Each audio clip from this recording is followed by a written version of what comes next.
47واں باب ہیکل سے بہنے والی ندی۔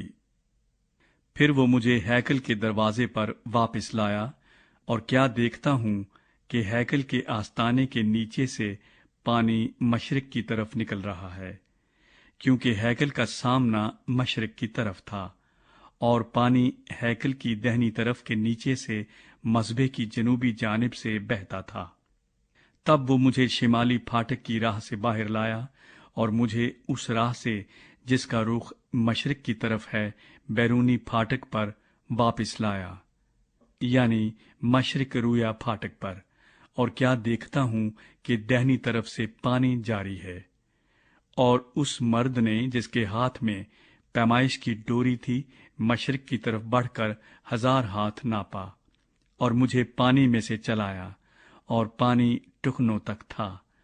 پھر اس نے 1000 ہاتھ اور ناپا، اور مجھے اس میں سے چلایا، اور پانی گھٹنوں تک تھا۔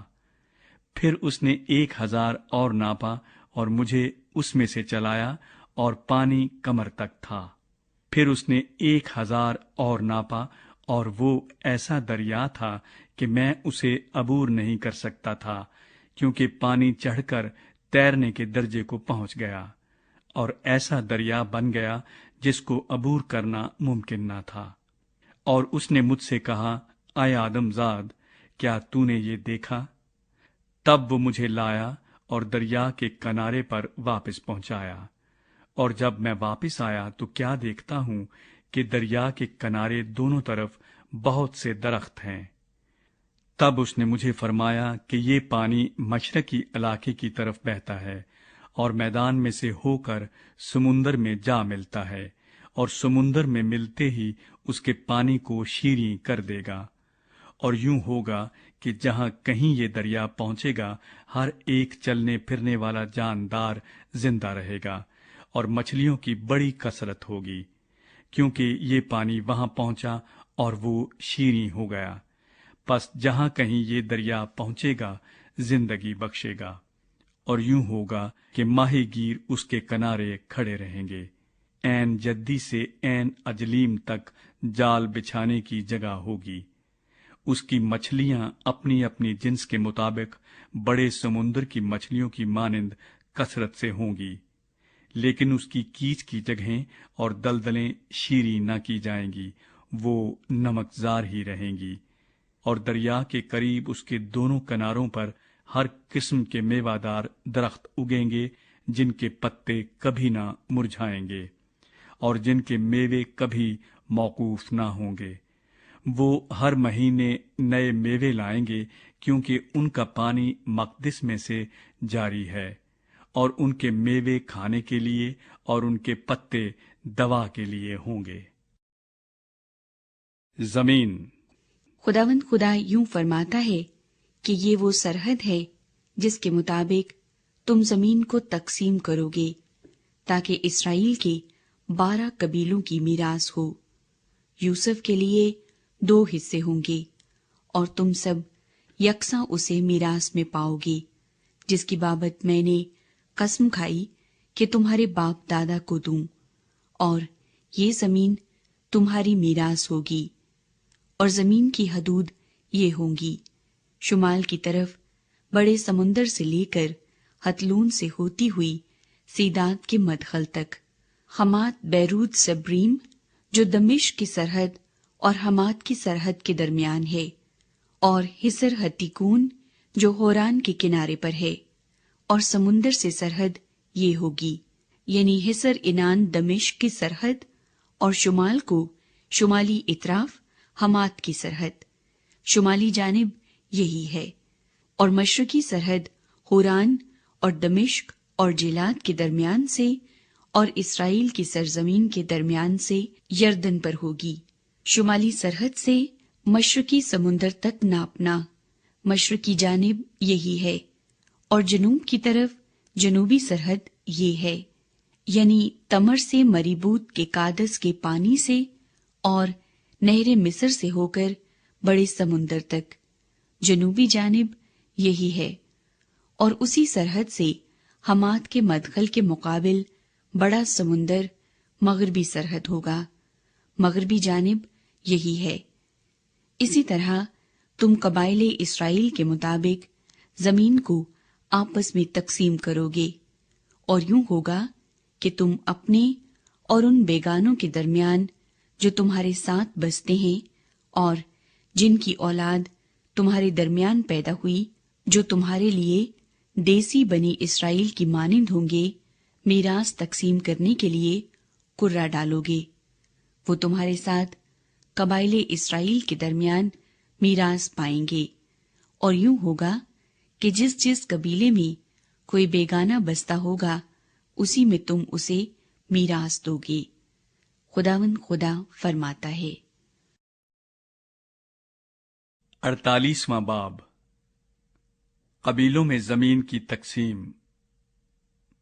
اور قبیلوں کے نام یہ ہیں: انتہائے شمال پر ہتلون کے راستے کے ساتھ ساتھ حمات کے مدخل سے ہوتے ہوئے حسر اینان تک، جو دمشق کی شمالی سرحد پر حمات کے پاس ہے، مشرق سے مغرب تک دان کے لیے ایک حصہ، اور دان کی سرحد سے متصل مشرقی سرحد سے مغربی سرحد تک آشر کے لیے ایک حصہ، اور آشر کی سرحد سے متصل مشرقی سرحد سے مغربی سرحد تک نفتالی کے لیے ایک حصہ، اور نفتالی کی سرحد سے متصل مشرقی سرحد سے مغربی سرحد تک منسی کے لیے ایک حصہ، اور منسی کی سرحد سے متصل مشرقی سرحد سے مغربی سرحد تک افرائیم کے لیے ایک حصہ، اور افرائیم کی سرحد سے متصل مشرقی سرحد سے مغربی سرحد تک روبن کے لیے ایک حصہ، اور روبن کی سرحد سے متصل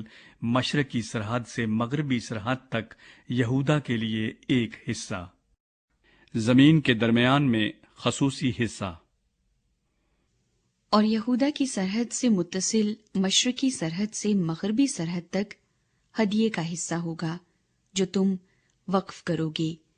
اس کی چوڑائی 25,000 اور لمبائی باقی حصوں میں سے ایک کے برابر مشرقی سرحد سے مغربی سرحد تک، اور مقدس اس کے وسط میں ہوگا۔ ہدیے کا حصہ جو تم خداوند کے لیے وقف کرو گے 25,000 لمبا اور 10,000 چوڑا ہوگا، اور یہ مقدس ہدیے کا حصہ ان کے لیے، ہاں کاہنوں کے لیے ہوگا۔ شمال کی طرف 25,000 اس کی لمبائی ہوگی، اور 10,000 اس کی چوڑائی مغرب کی طرف، اور 10,000 اس کی چوڑائی مشرق کی طرف، اور 25,000 اس کی لمبائی جنوب کی طرف، اور خداوند کا مقدس اس کے وسط میں ہوگا۔ یہ ان کاہنوں کے لیے ہوگا جو صدوق کے بیٹوں میں سے مقدس کیے گئے ہیں، جنہوں نے میری امانت داری کی اور گمراہ نہ ہوئے، جب بنی اسرائیل گمراہ ہو گئے، جیسے بنی لاوی گمراہ ہوئے۔ اور زمین کے ہدیے میں سے بنی لاوی کے حصے سے متصل یہ ان کے لیے ہدیہ ہوگا جو نہایت مقدس ٹھہرے گا۔ اور کاہنوں کی سرحد کے مقابل بنی لاوی کے لیے ایک حصہ ہوگا، 25,000 لمبا اور 10,000 چوڑا۔ اس کی کل لمبائی 25,000 اور چوڑائی 10,000 ہوگی، اور وہ اس میں سے نہ بیچیں اور نہ بدلیں، اور نہ زمین کا پہلا پھل اپنے قبضے سے نکلنے دے، کیونکہ وہ خداوند کے لیے مقدس ہے۔ اور وہ 5,000 کی چوڑائی کا باقی حصہ اس 25,000 کے مقابل بستی اور اس کی نواحی کے لیے عام جگہ ہوگی، اور شہر اس کے وسط میں ہوگا، اور اس کی پیمائش یہ ہوگی: شمال کی طرف 4,500 اور جنوب کی طرف 4,500 اور مشرق کی طرف 4,500 اور مغرب کی طرف 4,500۔ اور شہر کی نواحی شمال کی طرف 250 اور جنوب کی طرف 250 اور مشرق کی طرف 250 اور مغرب کی طرف 250۔ اور مقدس ہدیے کے مقابل باقی لمبائی مشرق کی طرف 10,000 اور مغرب کی طرف 10,000 ہوگی، اور وہ مقدس ہدیے کے مقابل ہوگی۔ اور اس کا حاصل ان کی خوراک کے لیے ہوگا جو شہر میں کام کرتے ہیں، اور شہر میں کام کرنے والے اسرائیل کے سب قبیلوں میں سے اس میں کاشتکاری کریں گے۔ ہدیے کے تمام حصے کی لمبائی 25,000 اور چوڑائی 25,000 ہوگی۔ تم مقدس ہدیے کے حصے کو مربع شکل میں شہر کی ملکیت کے ساتھ وقف کرو گے، اور باقی جو مقدس ہدیے کا حصہ اور شہر کی ملکیت کی دونوں طرف جو ہدیے کے حصے کے 25,000 کے مقابل مشرق کی طرف اور 25,000 کے مقابل مغرب کی طرف فرما روا کے حصوں کے مقابل ہے، وہ فرما روا کے لیے ہوگا، اور وہ مقدس ہدیے کا حصہ ہوگا، اور مقدس مسکن اس کے وسط میں ہوگا۔ اور بنی لاوی کی ملکیت سے اور شہر کی ملکیت سے جو فرما روا کی ملکیت کے وسط میں ہے، یہودا کی سرحد اور بنیامین کی سرحد کے درمیان فرما روا کے لیے ہوگی۔ دوسرے قبیلوں کے لیے زمین اور باقی قبائل کے لیے یوں ہوگا کہ مشرقی سرحد سے مغربی سرحد تک بنیامین کے لیے ایک حصہ، اور بنیامین کی سرحد سے متصل مشرقی سرحد سے مغربی سرحد تک شمعون کے لیے ایک حصہ، اور شمعون کی سرحد سے متصل مشرقی سرحد سے مغربی سرحد تک اشکار کے لیے ایک حصہ، اور اشکار کی سرحد سے متصل مشرقی سرحد سے مغربی سرحد تک زبولون کے لیے ایک حصہ، اور زبولون کی سرحد سے متصل مشرقی سرحد سے مغربی سرحد تک جد کے لیے ایک حصہ، اور جد کی سرحد سے متصل جنوب کی طرف جنوبی کنارے کی سرحد تمر سے لے کر مریبوت قادس کے پانی سے نہر مصر سے ہو کر بڑے سمندر تک ہوگی۔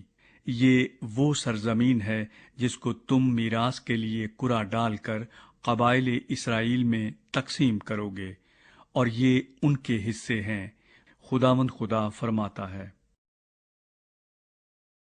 یروشلیم کے پھاٹک اور شہر کے مخارج یہ ہیں: شمال کی طرف کی پیمائش 4,500، اور شہر کے پھاٹک قبائل اسرائیل سے نامزد ہوں گے۔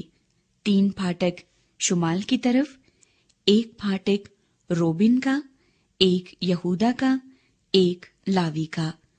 اور مشرق کی طرف کی پیمائش 4,500 اور 3 پھاٹک، 1 یوسف کا، 1 بنیامین کا اور 1 دان کا۔ اور جنوب کی طرف کی پیمائش 4,500 اور 3 پھاٹک، 1 شمعون کا، 1 اشکار کا اور 1 زبولون کا۔ اور مغرب کی طرف کی پیمائش 4,500 اور 3 پھاٹک، 1 جد کا، 1 آشر کا اور 1 نفتالی کا۔ اس کا محیط 18,000، اور شہر کا نام اسی دن سے یہ ہوگا کہ خداوند وہاں ہے۔